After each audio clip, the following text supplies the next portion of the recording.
आता बऱ्याच जणांचा प्रश्न असा असतो की अंड्याचा जो येलो कलर आहे तो ऑरेंज कसा करायचा. म्हणजे जो गावरान कोंबडी आहे तिचा ऑरेंज कलर असतो, पण बऱ्यापैकी गावरान कोंबड्यांचा सुद्धा बऱ्याच वेळेस तसा कलर येत नाही. ते कशामुळे? तुम्ही जेव्हा त्यांना कॅरोटेनॉइड्स हा जो एक पिगमेंट असतो, हा जेव्हा तुम्ही त्यांना फीड करत नाही किंवा त्यांच्या फीडमध्ये जात नाही तोपर्यंत त्यांच्या एगच्या मध्ये किंवा तोपर्यंत त्यांच्या अंड्यांचा जो आतला पिवळा भाग आहे तो ऑरेंज होणार नाही. आता कॅरोटेनॉइड्स कशामध्ये असतात?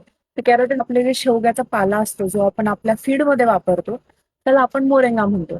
आता मोरिंगामध्ये कॅरोटेनॉइड्स इतके आहेत ना की ते तुमचं पिगमेंट वाढवणार. बरं, आता कॅरोटेनॉइड्स अजून काय करतात? सीआरडी डिसीज येतो त्याच्यासाठी ते इम्युन बनवतं, म्हणजे त्यांची प्रतिकारक शक्ती हे वाढवतं. आणि दुसरं म्हणजे प्रजनन क्षमता ही वाढवते. आता जेव्हा प्रजनन क्षमता वाढेल तेव्हा तुमचं अंड्यांचं प्रमाणही वाढेल. म्हणजे कोंबडी जेवढे अंडे देते त्याच्यापेक्षा जास्त अंडे द्यायला सुरुवात करेल. हे कशामुळे होईल? मोरिंगामध्ये असलेलं कॅरोटेनॉइड्स जे प्रो विटॅमिन ए सुद्धा कंटेन करतात. Like provitamin A carotenoids. आता ही सगळं इतकं बेनिफिट आहे की तुमच्या अंड्यांचा युगचा कलरही भेटेल, त्याचं पिगमेंट येईल, त्याचा स्ट्रॉंग अरोमा देखील येईल आणि तुमच्या फीडमध्ये कॅल्शियम, प्रोटीन आणि विटॅमिन कॉम्प्लेक्स तर ऑलरेडी ते देत आहे.